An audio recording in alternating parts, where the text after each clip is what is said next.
In the broadcast. I know you can probably see me, but it says you can't see me. The computer's deceiving me. Don't trust it.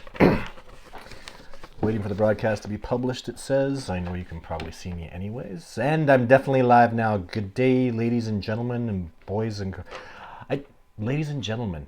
But I always want to, I know there's lots of people that are young people that watch this show too, so good day, everybody. That works better. My name is Todd Standing. I am the man that takes people out into the wilderness, has them either live interact with or eyewitness a Sasquatch.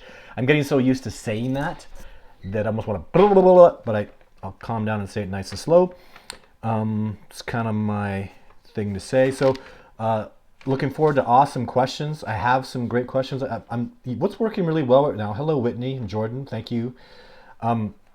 What's working really well right now is I get some questions preemptively on Facebook, and I guess what's going through everybody's mind, and I always get this question, I get it a lot, is the coronavirus, would it affect Sasquatch? And just yes, it would. It would harm Sasquatch. It would probably kill them. We would probably be more. This is coronavirus, what, 19? We've had coronaviruses before. This is the dangerous one.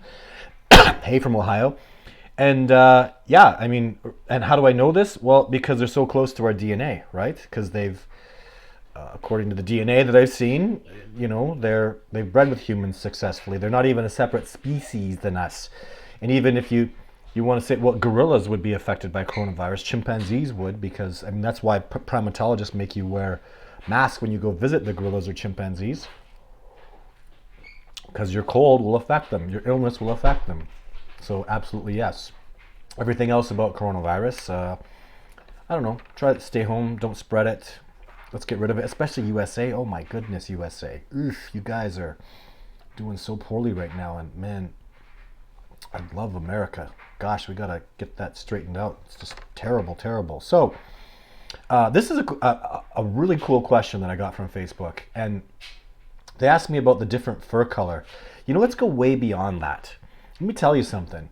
There are black bears that are Coyote bears that are white. There are black bears that are cinnamon color. Even know this. You ever seen a polar bear and a brown bear or a grizzly bear? Man, are they different, right? Polar bears just very, very different looking.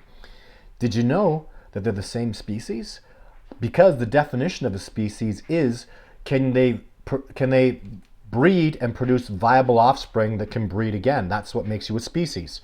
So that's the definition, like it or not, people. And a polar bear has bred with a brown bear, and they've produced viable offspring. What does that have to do with Sasquatch? Well, can you imagine if there's Alaskan Sasquatch that have come down to, you know, into Canada, and then from Canada they've gone down into Washington, from Washington they've gone down to California, from California they go down into New Mexico or Texas, right?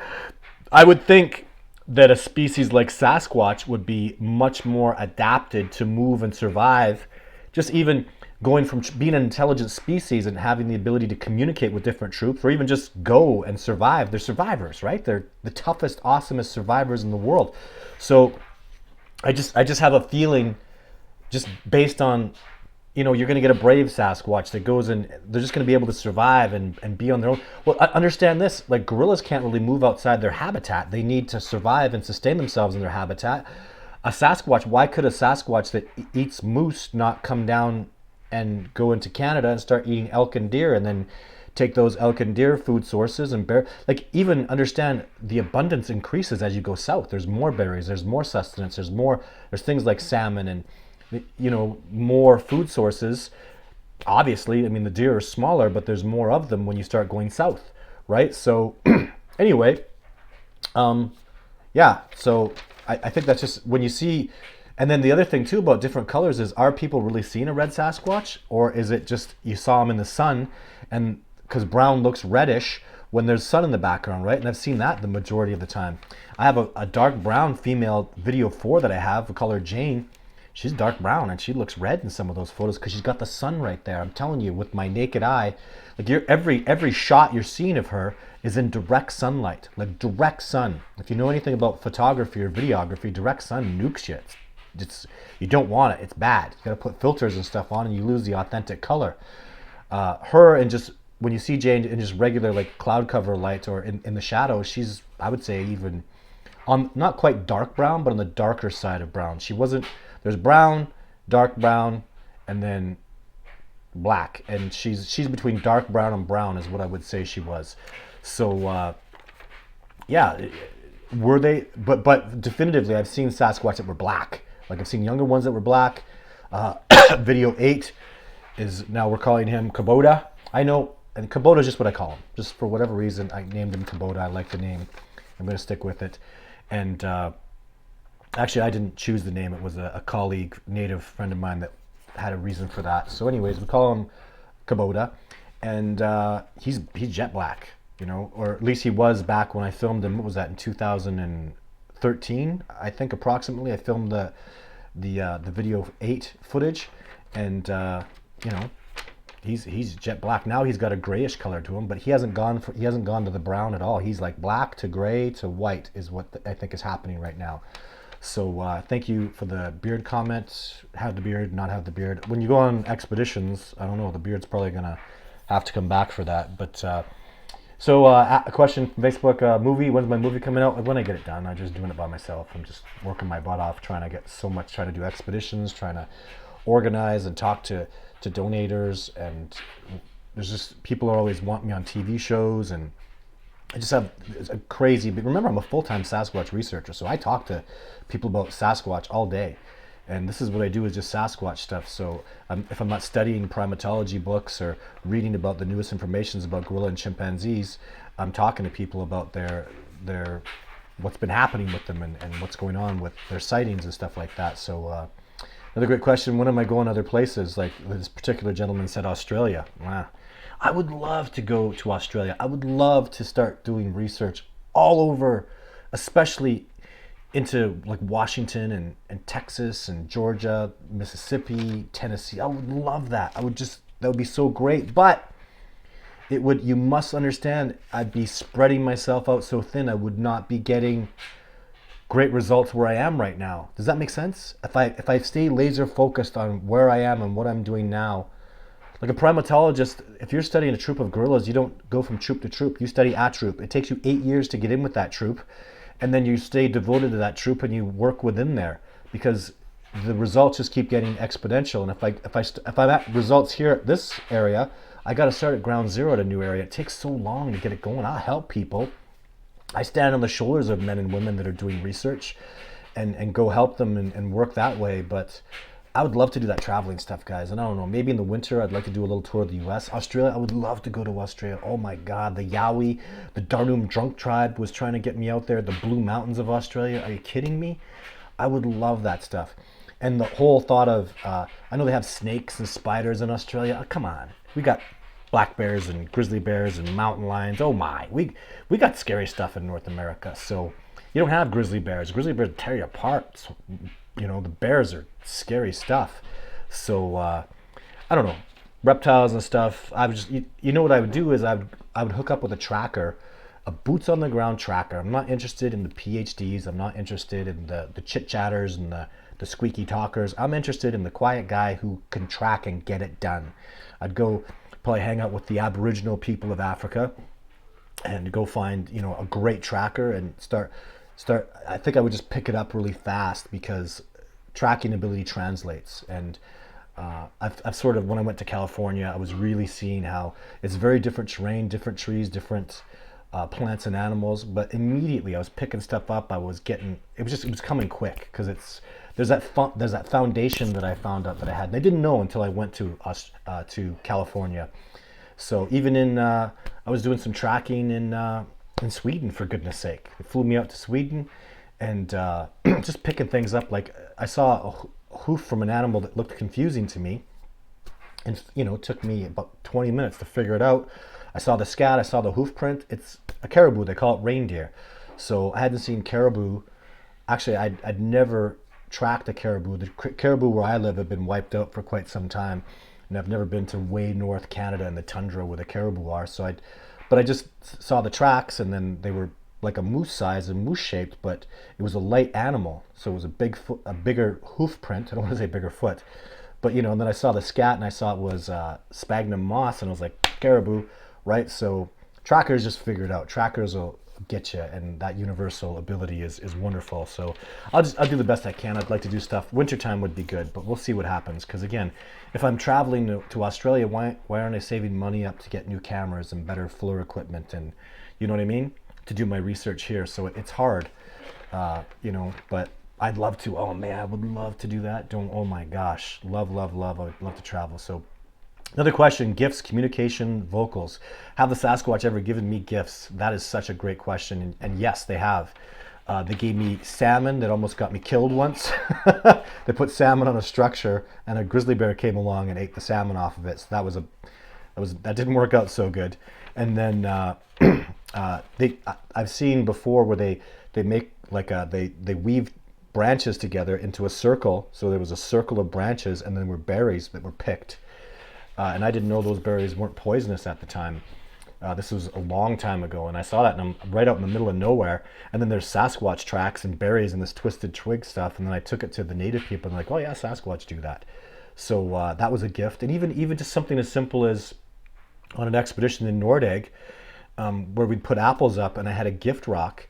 And so we picked. They wouldn't take strawberries or blueberries. Wouldn't take anything that wasn't indigenous. When we picked actual berries and washed them in the river that was there, keeping everything just totally indigenous, and then we put them on a rock, then yeah, the Sasquatch took it. In fact, if I remember correctly, and actually I'm quite certain of this, the Sasquatch took rocks out of the ground and made a gift rock, and then we put the berries on it. And then when the berries were taken one time, it was just a simple pine cone was put on it.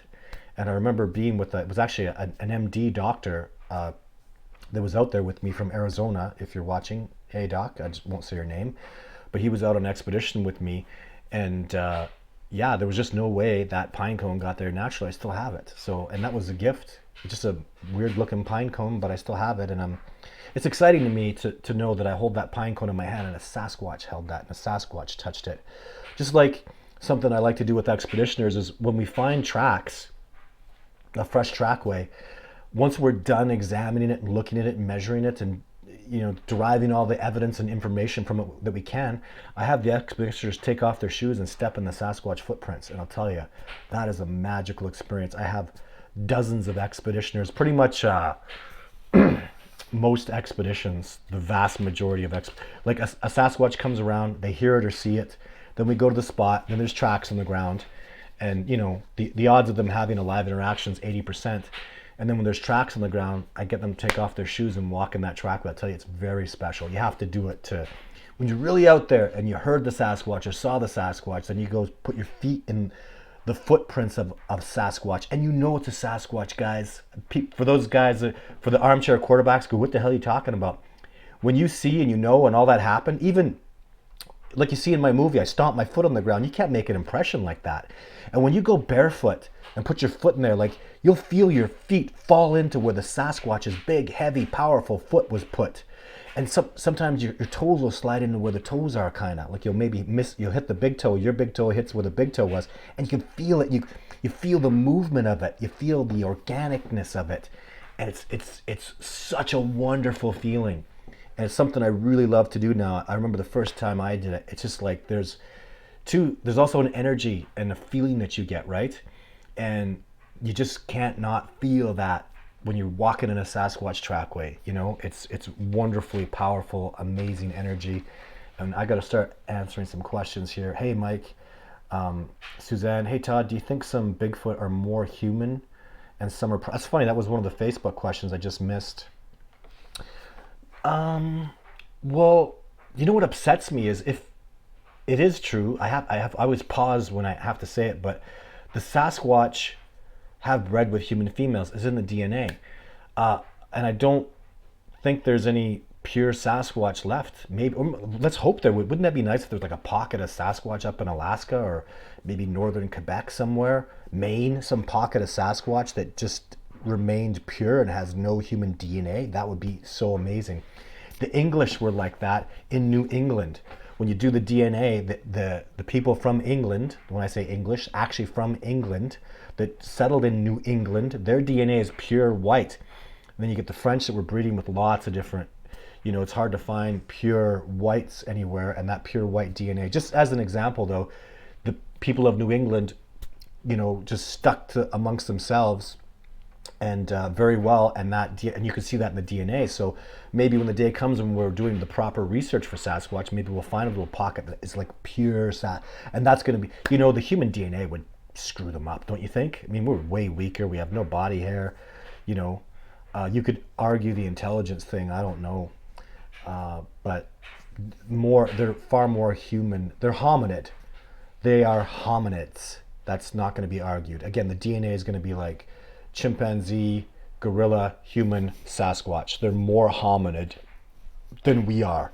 So human, no, but more hominid. They're a more advanced hominid than even we are. Absolutely yes.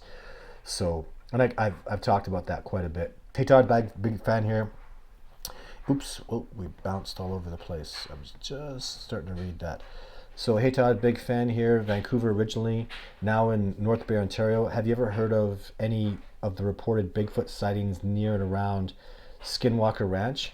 No, that whole Skinwalker thing kind of bothers me, because the Skinwalker thing has been made into this horror thing, and it's not like that.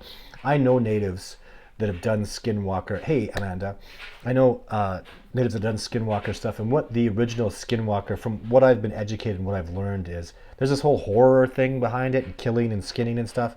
But the original purpose of it, and all the natives that I've talked to, even in the United States, tell me about how when you're learning to hunt elk, you need to think like an elk. This is how I learned to track species.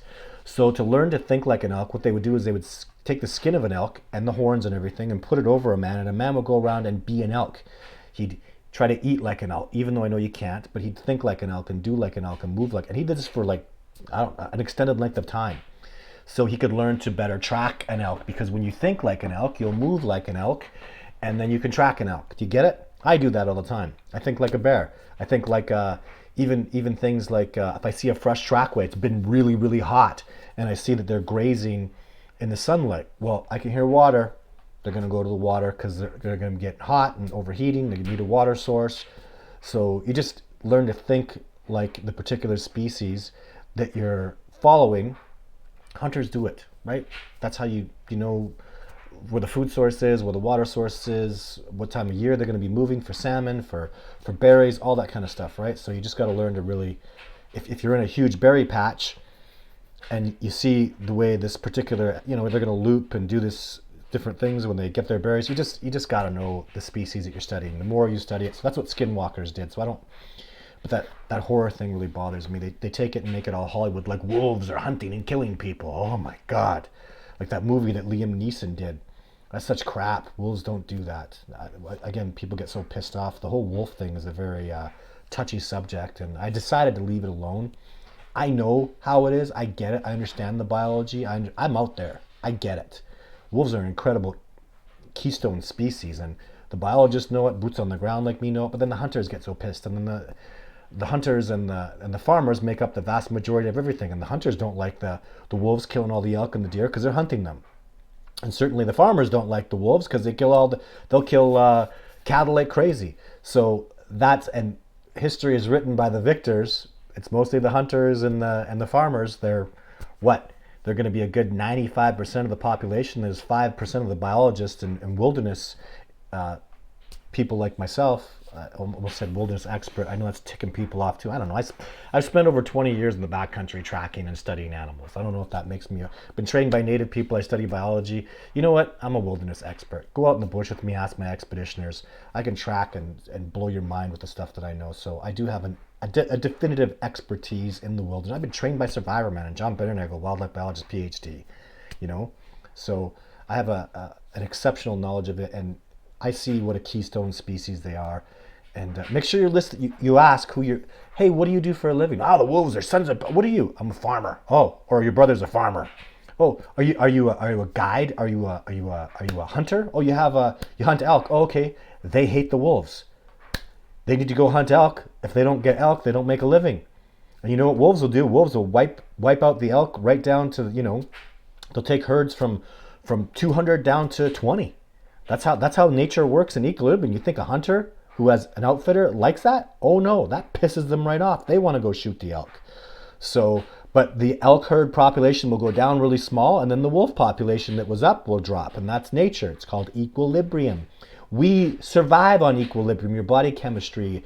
We live in an equilibrium. Without equilibrium, you die. You become oversaturated with something and it poisons you. These are laws of physics and nature and everything, you know. So, but we humans, we have this insanity that it's all about the hunters. It's all about the freaking farmers, and farmers are immensely important. So, anyways, that's how it is. There's lots of controversy in it, and we have enough controversy in Bigfoot. So Mike H says, noticing lots of different Sasquatch thumbnails out there, like the dogmen, trolls, and so on. What's your thoughts? Yeah, I don't. Trolls, no. Dogmen, I don't do that stuff. So, hi there from Mitten. Do you think they migrate with seasons? Mitten, I wonder where that is. Because we have a Mitten Lake in British Columbia I know about. There was just a sighting there, so I don't know if you're from there. But they have territory, and they stay within their territory as far as I can see. They'll move for food sources, but migrate, I don't know, I just never see it. Hey, SoCal Forest Ninja. Yeah, I just did a show with SoCal Forest Ninja. I did the Tuesday show, and my equipment got all screwed up, and my computer crashed, and I lost the footage. I just couldn't do the show. So SoCal, I'm terribly sorry, Kevin, but I don't know. It's life. Computers crash, and things have problems, and it really ticks me off, and I'm terribly sorry. But I'm going to start doing Big Talk Tuesdays. So I'm going to do an interview with somebody who's had some significant sighting of some kind, or some significant incident with a Sasquatch or Bigfoot on every Tuesday.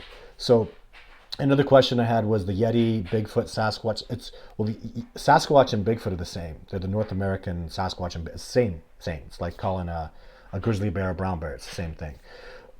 But the Yeti is going to be a Sasquatch, but it's going to be there's significant differences, and I would just compare it to black bears of North America and the black bears of China. They're probably the same species. They could probably breed. I'm almost certain they could breed, but they're really very different. They're just they're much more. The black bears of China are much more aggressive, much more hostile, and that's the way the Yeti seems to be, much more aggressive, much more hostile, but smaller too. So yeah. Tim the something Miller. Hello from Maine, Todd. Many sightings here. I myself last year witnessed red glowing eyes high up off the ground when leaving my friend's house, who lives in a remote area of the Poland Springs. Oh, that's awesome. Maine is such great habitat, right? Remember I saw a lot of authenticity in a snowmobile that was following looked like a Sasquatch track or a Bigfoot track, right? Same thing.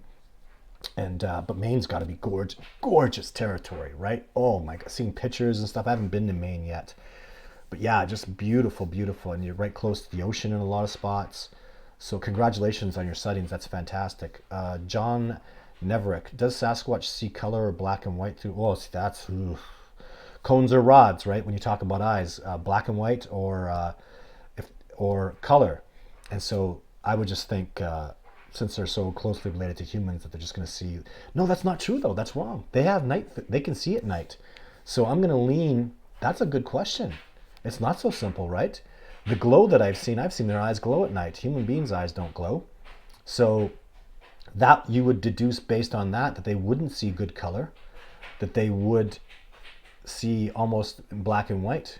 So yeah, I'd have to be, if you have excellent night vision, that means that you have, I can't remember which cones or rods or the color, but our eyes, like when people say black and white and you're confused, well, when it's dark out and you'll notice that you can't see color. Human beings see in black and white, but the only reason you can see when it's dark, even though we have limited vision, if you pay attention, you're seeing things in black and white. So you might think that it's color and you're kind of brainwashed that, but actually pay attention. So if you really want to see how good your night vision is, because your eyes need to adjust. And if this amazing thing happens in nature, if you go outside as the sun goes down, it takes the sun 22 minutes. If you go let your eyes adjust in sunlight or from day to night, your night vision is perfect. So that's the best way to do it, is go outside and just, because we're from nature. Did you know that? We're actually a biological species that's evolved from nature. Yeah, we are, really. That's where we came from. So the evidence substantiates that. Don't take my word for it. You ever heard of evolution? So, sorry, but I'm a supporter of evolution and science, and science is truth. And yeah, I've never heard of anybody adjusting the light over 22 minutes properly. And if studies have shown when you flick the lights off and you wait for your eyes to adjust, they'll never adjust as well as if you took the 22 minutes as the sun goes down to adjust. And I've done that. I showed that to Les Stroud, Survivor Man. I was like, hey, we're going to do we had a night where he wanted to go out with me and stay in a spot that we did. It was on an episode of Survivor Man and Survivor Man Bigfoot. And we did that, and he was like, wow, I really noticed a big difference. So he does it all the time, but just we were paying attention that day. And a little bit of science mixed in with going back into biology. John asked me that question. Keith O'Brien, hello from Toronto. Good day, Toronto. How you doing? Just wondering, I'm heading out into the bush in a few weeks here in Ontario. Is there any reported evidence of sighting that's credible? Well, they're in Ontario. Yeah, and is there any credible? Tons. But I'm sorry, I don't know. It'd be best to go to the website where Amanda has a listing of reports and stuff on discoveringbigfoot.org. And, she's got information there and stuff. So Kubota looks mean. Would he kill you if you give him the chance? I wouldn't want to be alone with Kubota. Ooh, no. But Kubota, as far as I can see, is just right at the lowest end. Like Jake was dominating him, and I don't know. He kept his the day that the reason Kubota was there was I'd just been a jerk. I just tricked them and played a little game, as best I could, right? So I was eliciting a new behavior that shocked them, and I just purposefully did that. Everything I did was on purpose. And it worked out, and fortunately I got the footage, but and it was Kubota, and he was pissed off. So, and I don't know, he's just it's just the way it is. Do we need any staff? Well, yeah, and always helps to have staff, so absolutely. And I have people coming out this year expeditions are going to help me, but I even have a new person coming out to maybe be assistant for me this year, so I'm really looking forward to that. I don't see her on here yet. Trisha is her name, and we'll see if she comes on today. Matthew, Todd, why do you think when people discuss the best Bigfoot footage they don't mention yours? Because I'm controversial? I don't know. I won't, other organizations try to push me around, and I don't. Why doesn't Jeff Meldrum belong to an organization? Why didn't John Benegel ever belong to? So there are organizations that say, oh yeah, they're members, but they're not exclusive members. They'll work with an organization, but are they? Because these organizations, I don't want to name any names, but you work for us and it's only us, and I'm just not like that. And so there is no organization. I cooperate with any organization that'll cooperate with me. And and I think there's a lot of people that are hating on my stuff. It's always been that way, and I don't know. I just have no idea. So ask people why. Well, I mean, if you think about the level of controversy that I project, of course I do, because I have 7 videos. Who has 7 videos? If I'm telling the truth, and I am, and those videos are real, which they are, then what organization would be able to compete with me? When Finding Bigfoot came out here, all they wanted to do was debunk me. They have to. Because why are you watching a show with these guys that have never filmed a Sasquatch, don't have bugger all for evidence, and I got DNA, I got videos, I got footage. Maybe the show should be about him, is what people would have thought. So the agreement on the Finding Bigfoot TV show is we're going out there to smoke this guy and say his stuff is fake. They have to. Why are they the Bigfoot experts when they come there and don't take my word for it, I'll come show you Sasquatch. You think they put that on the show? So they were extremely deceitful. They're doing cutaway. They'd ask me a question and do a cutaway shot of me answering another question.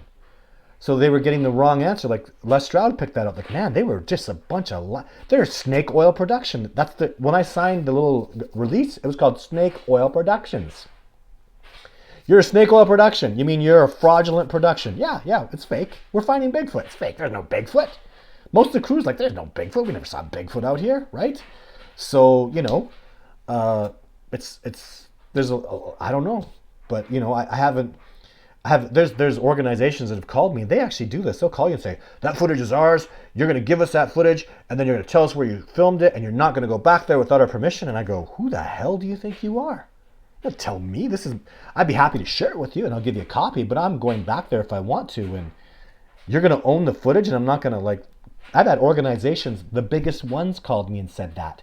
That's, you give us that footage, shut your mouth, give us that footage, tell us where you shot it, and don't go back there. And you go, right? I don't think so. No.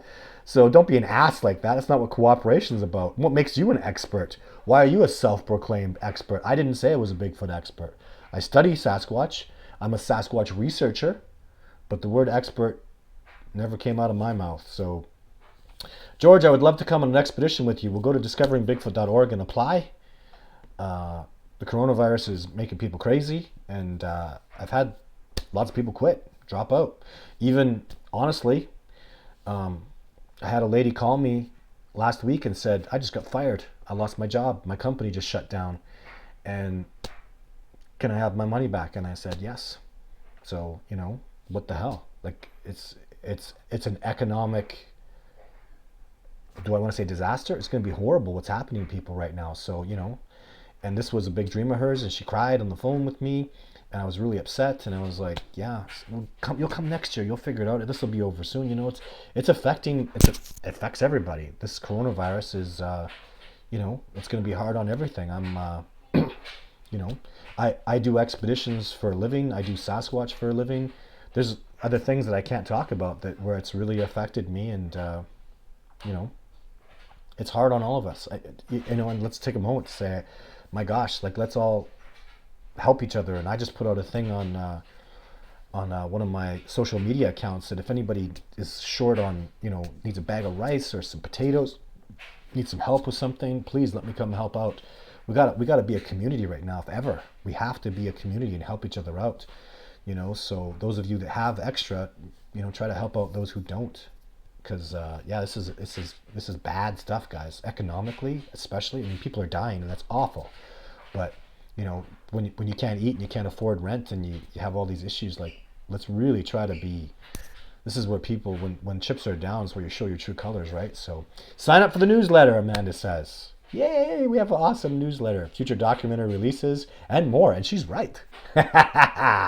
So yeah, sign up for the newsletter. I have little just photos and stuff of my existing stuff that you've seen, but I have really good. I have the original footage and original copies of stuff, and a lot of my stuff gets photoshopped and doctored up. It's hard to find an original video still of mine. It's almost all video stills. I virtually have no photographs. I'm a video guy. Why? If a picture is worth 1,000 words, video is made up of 10,000 pictures. So what's that worth? That's kind of the way I look at it. So, yeah. Do you use anything to cover your scent? No, you can't really cover your scent. You just eat clean. That's what you do, right? Eat really clean. I find that potatoes and especially when I'm out there, when I eat lots of potatoes, I don't have much scent. And then there's a bread, we call it squirrely bread. It's ancient grain bread or sprouted wheat bread. It's really rich and really thick. And then carrots, just partially cooked carrots so they digest really well. I eat tons of that stuff. And whey protein and water, it really keeps my scent down significantly. I don't really perspire much. Drink tons of water and just eat a really clean diet. They're going to smell you. Come on. Unless you have the wind gauge, right? So, and if they don't, and that's the thing with Sasquatch, if they don't smell you and they don't see you, the deer will, the squirrel will, the birds will, and they know. The squirrel are upset. The Sasquatch know the squirrel's chirping at a wolf, or they know. I'm figuring it out, and I don't have that bugger off. I will literally hear a squirrel chirping, and I go, that's just a lynx or a fox. I'll hear a squirrel chirping and go, oh, it's a bear. Oh, it's a mountain lion, and I'll tell you. And I bear for sure I can do. Mountain lion, I'm kind of starting to get it. So it takes practice. Bears come around a lot, so that's probably the most important one. Especially, actually, I can tell, it's hard to tell the difference between a bear and a mountain lion, but I can tell it's a big predator stalking. And that's the most important chirp you need to know is a squirrel that they do. And then birds have 5 things they do, not including crows and ravens, but almost all other species of birds that we have here in North America have 5 little giveaways that you need to know about. And you can look that up from bird experts. They know that stuff really well. It's a famous thing. You should know this stuff if you're doing wilderness stuff, right? Squirrels chirping, even fresh tracks of deer. Why would the deer, if you're approaching the deer from the west and you see fresh deer tracks and they were pushed west, why were they going towards us? And if the wind gauge is in their favor, I mean, you just got to deduce these things, right? Why did the deer do this? I've literally been on expedition and said, oh my God, there's big predators over there. We got to go find out what it is. Because the deer were running like in the wrong direction towards me when they should have been running the other way. And the reason for that was there were wolves over there. Until I got on this side of the river, I went and found the wolf tracks. Go, okay, it's wolves. Wolves are not dangerous. Not dangerous. Wolves don't attack people unprovoked. So, but I needed to go figure that out. And the expeditioners love that stuff. They go, oh wow, the deer did this. And you could just see them tearing and moving, right? And then the spinning and stopping and moving. And you get to learn, you know, even the way the deer move. They move differently if it's a wolf or a mountain lion or a bear. So it just takes practice and you start to figure that stuff out. So too long a story for this platform? Yeah. I don't mind. People, if you don't like long stories, this is an hour, this is a 1 hour show. I got to talk, guys. People complain about that all the time, right? You talk too much? Well, then just don't watch. So I'm answering questions and people want to know. Happy Quails. Monkeys throw rocks as part of courtship? Really? Huh. Monkeys. So I don't do much on monkeys. I stick with, not even orangutans. Don't do much on orangutans because they're solitary primates. So, or solitary great apes, more specifically. It's the great apes I'm very interested in. So not so much on orangutans, a little bit. And then quite a bit on chimpanzees, the most on gorillas. I find so many similarities. And so that's what I'd be very interested in, the way, especially gorillas being big terrestrial primates that are on the ground and very dominant, not afraid of most things in their ecosystem. Because they're so big and strong. So, and in fact, I don't, as far as I knew back in the last research I was looking at, there was never any evidence of a fully grown gorilla being caught as predation from any predator. Obviously they have like jaguars and stuff like that out there in the jungles, and there's no evidence that they've been a fully grown one anyways. That's tough stuff though. There's theoretically that's going to happen, right? But anyway, how tall are Sasquatch? I say about 9 feet. In my experience, around the 9 foot.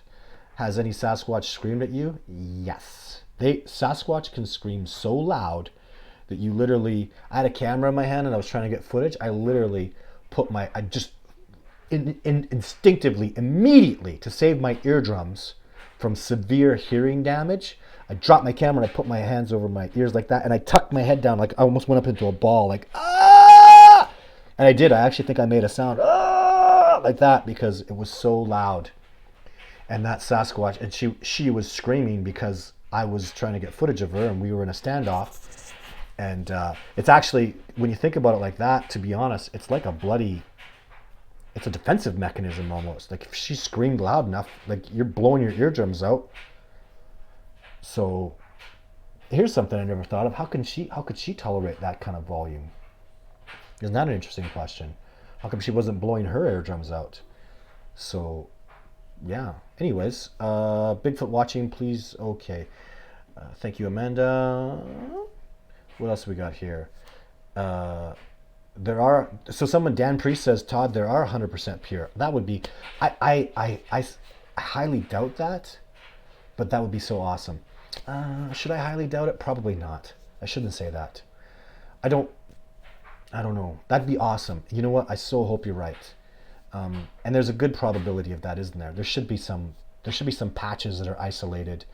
That would be so awesome. I really hope that. Just to think that all the Sasquatch DNA has been tainted with human DNA. There's no pure original Sasquatch. Wouldn't that suck? That'd be just so awful. That just breaks my heart to think that. Can you speak on the night they surrounded me? Well, it's a long story, Matt. They didn't harm me. and it's no quick answer. Blah, blah, blah, blah. It's like an hour, and I've talked about it before, but just surmising it really quick. They were just trying to, help me, and actually you can't surmise. There's no quick answer to it. It's just they weren't harming me, they were dominating me, and they were trying to push me back into the wilderness. And there's a whole reason they did that, but.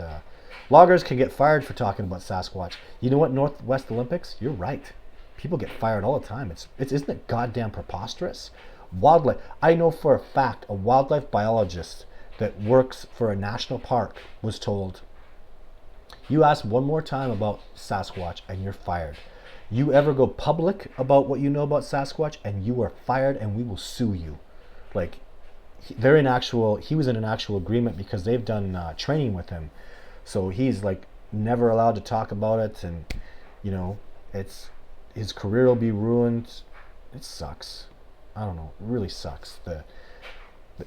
I don't know.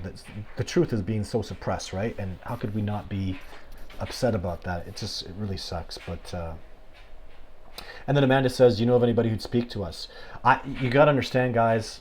I'm so I don't. If you say don't say who you are.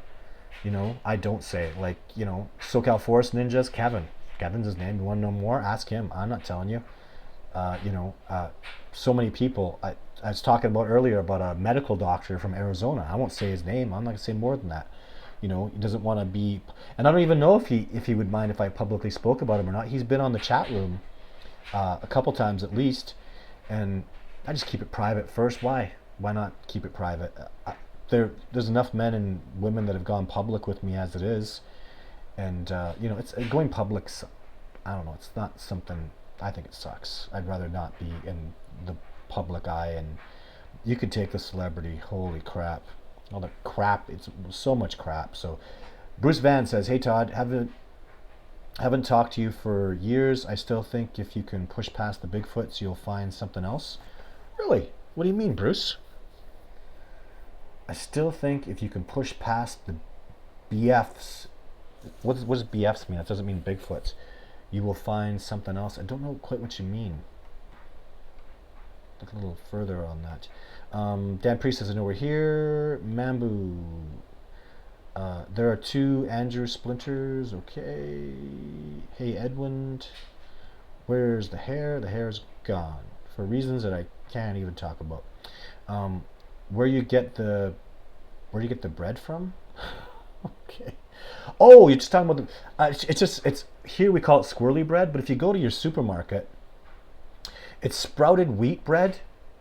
I don't even know what that means. They sprout the wheat or something, or it's ancient grain bread. So just look for that. It's available anywhere you go. You know what it'll be way more expensive. People are like, I'm not buying that, but you know what? It's literally cheaper because 2 slices of this ancient grain bread or sprouted wheat bread has as much nutrients as a whole loaf of bread. When you get a regular loaf of even mountain grain or whole wheat bread, they fluff it out, right? Just try, like, I can eat 2 pieces of the squirrely bread, and it's a sprouted wheat bread is what they call it, and I feel full.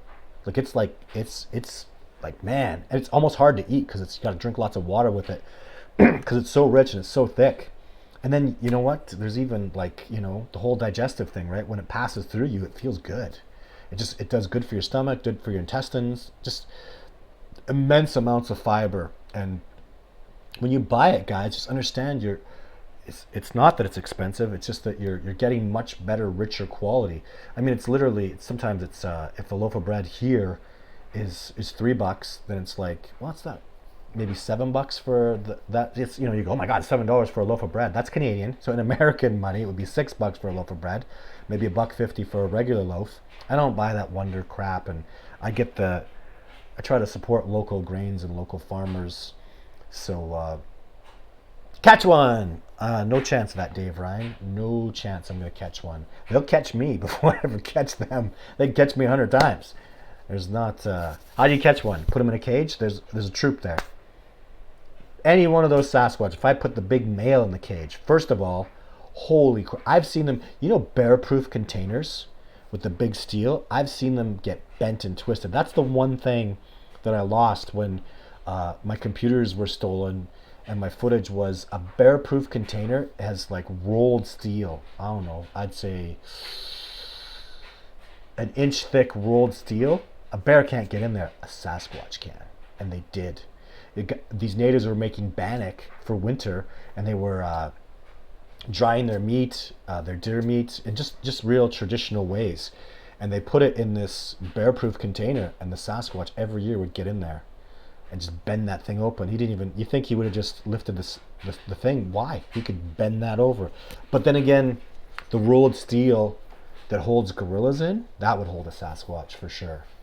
So, but again, if you put a Sasquatch you got him in a cage like that, the other Sasquatch are going to come and defend him and bust him out or rip the cage around, or I don't know. It's the whole.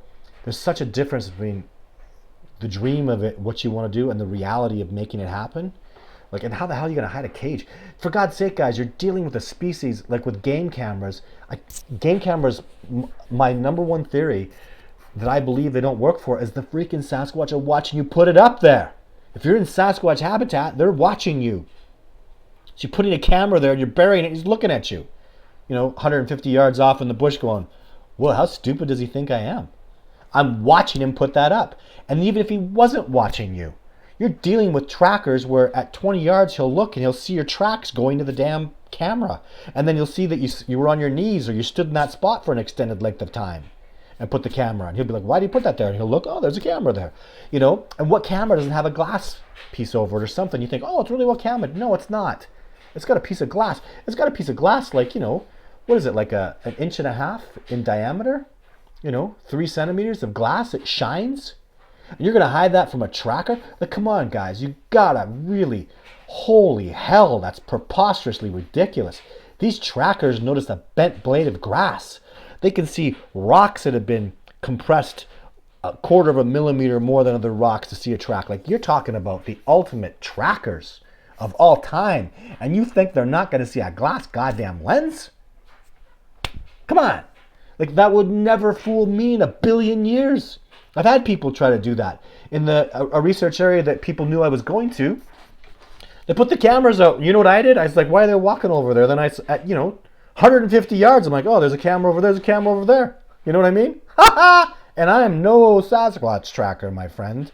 Again, normal people, old school trackers. Maybe I'm a little bit above that. Then you got the natives. Then you got the Sasquatch, right? These are the levels. You're down here, and you're thinking you're going to fool him up down. Come on, guys. So I actually, there's a piece of Sasquatch footage. It's on my YouTube channel, and I really think it's authentic. I'm leaning heavily towards its authenticity. It's a camera that was put up in an eagle's nest, and you can see a Sasquatch walking down below. I was thinking maybe if you put a camera up 50 or 60 yards, and you just were, I don't know, somehow maybe that could work, because maybe it did. So the other way you can get them is if maybe they just didn't care. If they just, like with Survivor Man, he filmed the top of the head of a Sasquatch in an episode because that Sasquatch just came blasting through there. He wanted to grab those apples out of the tree, and he just smoked it, and we didn't get much footage out of it. But you really, when people start talking to me about game, because they compare it to deers and wolves. Well, deer and wolves aren't trackers, guys. Take on a tracker. You know how many tracker animals there are? None. They don't exist. Only human beings are trackers. When you're actually following the footsteps, like a wolf doesn't follow the tracks of an elk. Come on, don't be preposterous. A bear doesn't follow the track way of any animal. He smells it. And that's much more efficient and effective. But a bear doesn't know that a deer ran or a deer did this. You know what I mean? They don't know. They have no idea. A bear would be able to say, oh, a deer's laid here because there's a flat spot, and he could smell a strong scent of a deer that laid there for an extended length of time. Maybe, of course, actually, bears are really smart. Animals are smart, guys. Deer, elk, they're smart. Don't think they're stupid. They're just really smart. They're very, very highly adaptable and amazing. So, anyways, try to keep that stuff in mind when you're dealing with a real tracker, guys. Like, there's never been a species in history except human beings that have actually followed tracks and studied tracks and looked for tracks. So, that's just the way it is. So really try to there's another level of things going on here. You don't compare Sasquatch to what deer and elk and wolves and bears do. Don't do it. God's sake, there's just that's one going to be the biggest problems with the discovery of Sasquatch. Is there's no if we discover it in North America, who the hell's got? At the very least, you're going to have primatology experience. You know how many primatologists work for Fish and Wildlife, Canada or U.S.? Zero. What the hell would you be studying? There's no primates in the wilderness, according to them, right? So you're literally going to turn their agency right upside down. They wouldn't know what the hell to do. They're going to have to build it from the ground up. Primates in the wilderness? What? So that's why this discovery is it's enormously significant. It's not just going to be, oh hey, look, they were there the whole time, no biggie. Next story. Oh no, this is going to be the story of the millennium. It's the biggest thing, and that's why most of us are so bloody passionate about it. This is just the miracle of the millennium. They're still owning us. We still don't acknowledge they exist. Human beings are the dominant species on this primate. At least we think we are. In civilization, no arguing that. We're the dominant civilized being on this planet. Are we dominating the Sasquatch? Arguable. I don't know. We're sure adept at destroying and annihilating this planet like we're doing. So the Sasquatch aren't doing that. So anyways, drop the cage on a Bigfoot. With a stealth Zeppelin. Oh my god, dude. Really funny stuff, right? Like even the whole tranquilizing one. My god.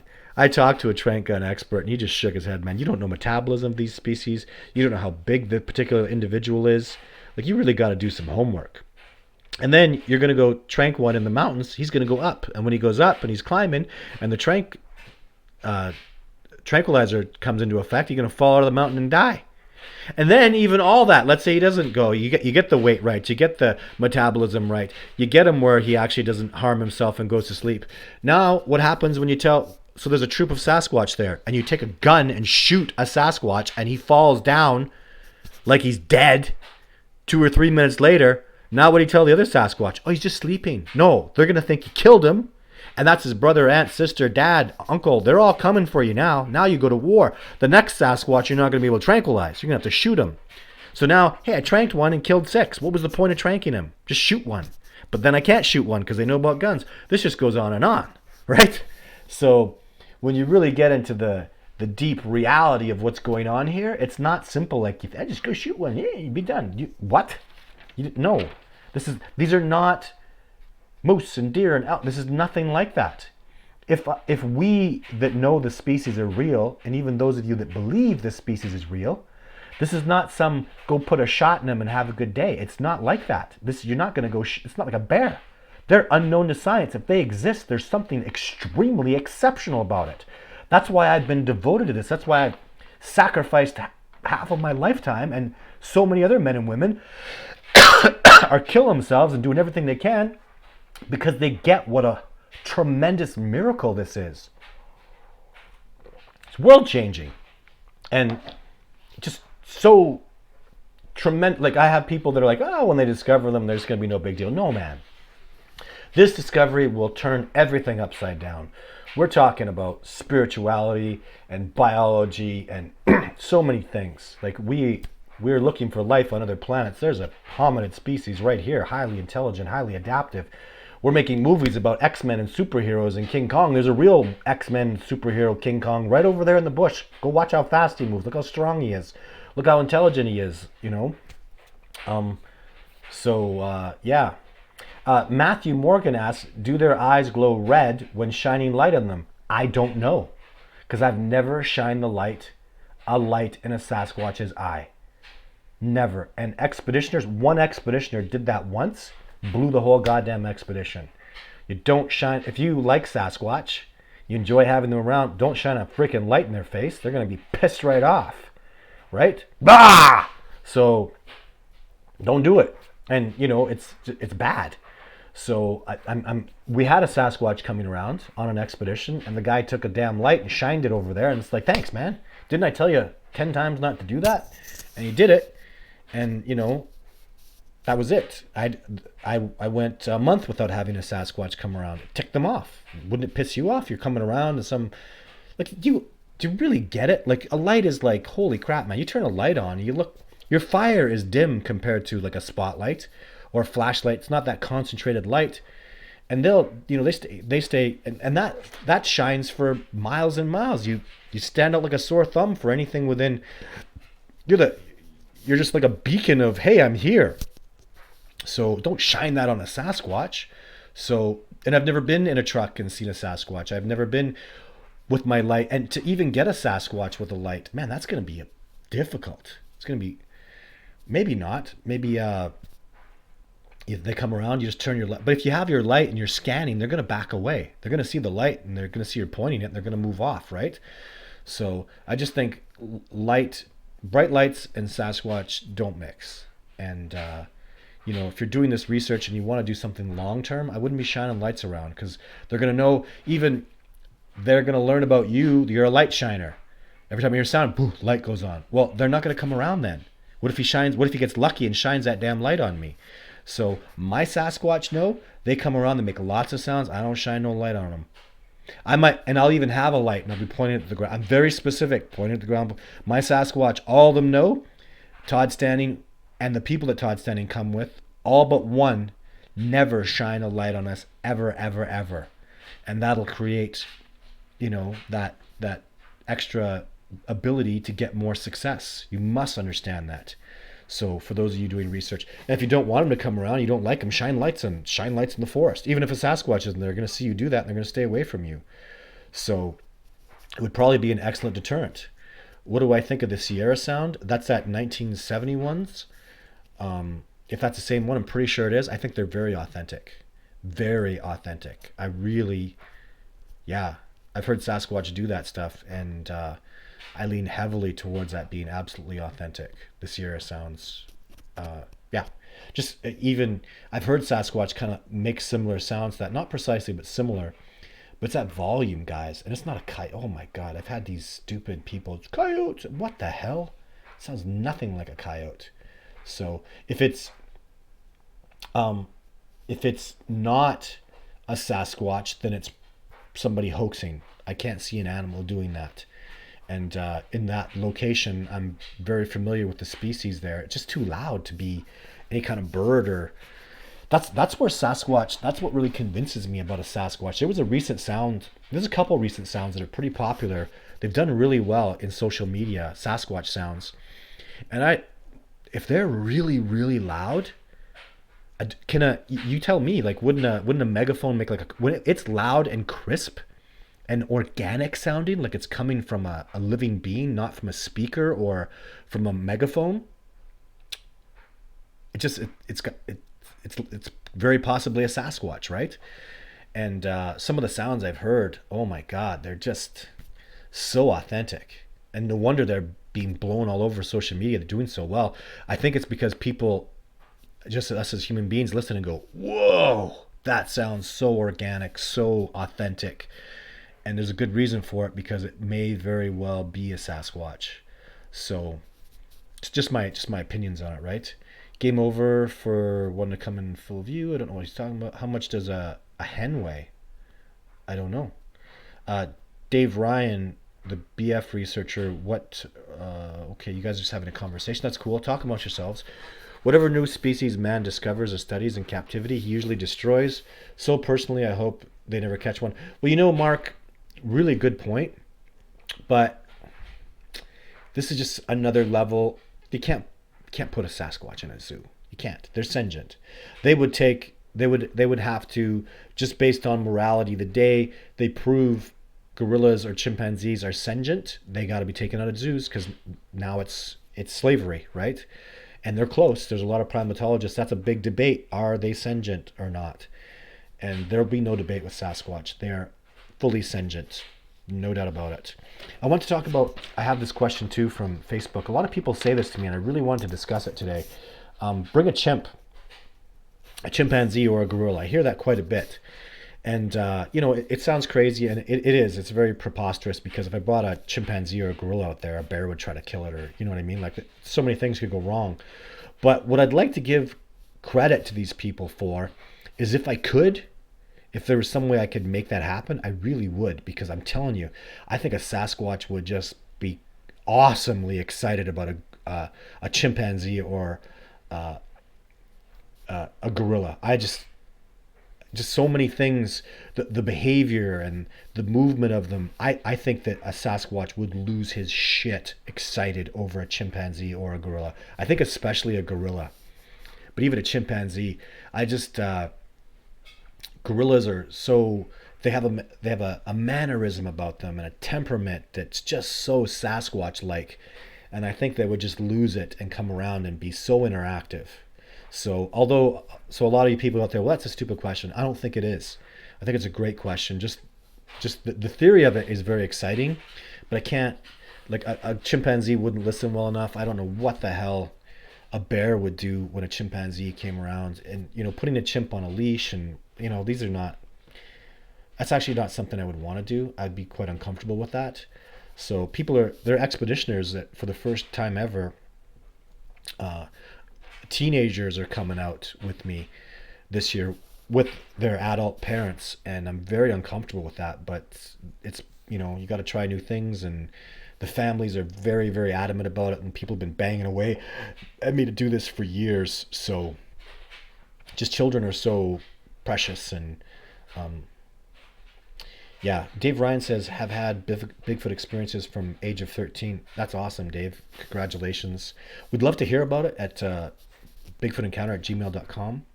And Todd doesn't know the gentleman personally. Thank you, Amanda. I'm just reading through the comments. Todd, I would like to know how you think a Sasquatch might get through very thick brush and forest without even a branch break or a sound or footfall. It's a good question. I've just seen them move, and they're not moving through the wilderness. They're moving with it. Does that make sense? And they have so much experience with terrain.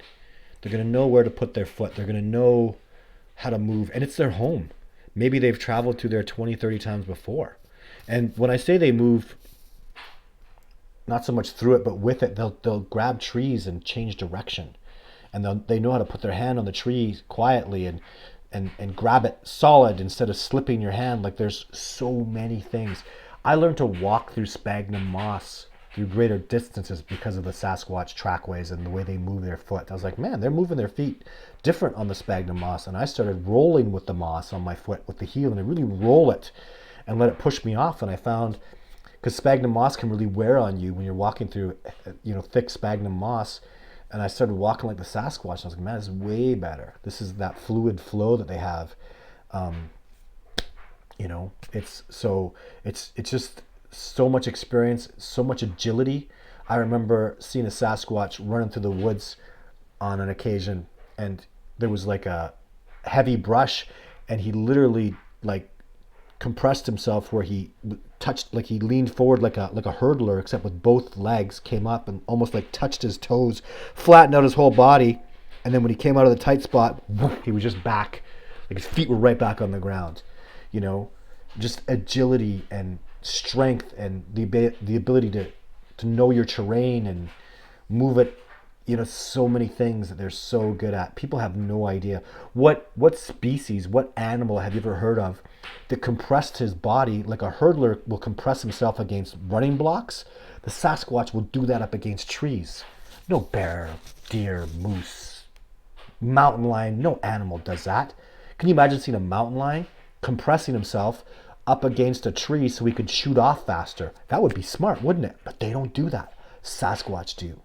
So they may not have the quadrupedal speed and ability of a mountain lion, the big soft paws, but they have the intellect to know to compress on trees. They have the intellect to know, like a mountain lion won't turn using the help of a tree to, even 180 or even just do a 90-degree turn. You ever see that like on Batman where he takes a corner and nobody else can take it because he threw out a grappling hook that latched onto a pole, then he turns and all the other cars slide out?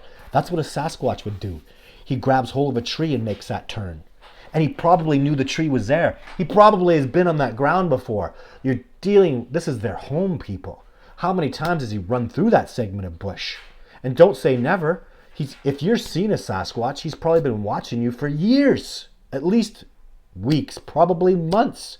So when he bailed out of a spot and he was so quiet about it, he's probably been there 10 times. He knows there's no branches. He's run that direction over and over. So all these things that intellectual ability will give you in an advantageous way, that's why. It's so much. It's so many things. And I really, the more I see it, and I'm looking through a little peek hole trying to get a picture of it, because there's so much more going on out there. So many things I can't explain that don't make any sense. They have these abilities that just, you go, how can that be possible? But I see it every day. I see it so often. How can a Sasquatch possibly do that? I mean, it happened 3 times this year. How are they capable of these things? Like, it doesn't make any sense. It's their intelligence and physical ability and so many things about them. The more research I do, just, can you tell? Mind blown, mind blown. And that's what's so exciting about this discovery is, all that stuff. So there's a chat room after, guys, and I've got 3 phone calls to make tonight. So I've made a commitment to talk to some people about Sasquatch after this. So I will not be able to make the chat room tonight. I apologize. Next week I'll be on the chat room, Amanda. And that's going to be the show for today, guys. Lawrence I'm from East New Jersey. I've seen a female, and she had a young toddler with her sitting down at the water's edge. Wow, Lawrence, that's really cool. I really hope, guys, all of you that didn't, send emails to us. Tell us about your stories. Oh, somebody sent me hair samples, and I got them, and I haven't looked at them yet under my microscope. Somebody said Destination Truth have hair samples that's not ape or human. Yeah, Mark, I get hair samples too. But somebody who's been on even this chat room, Amanda, I got the hair samples. So where are they? I'll go grab them.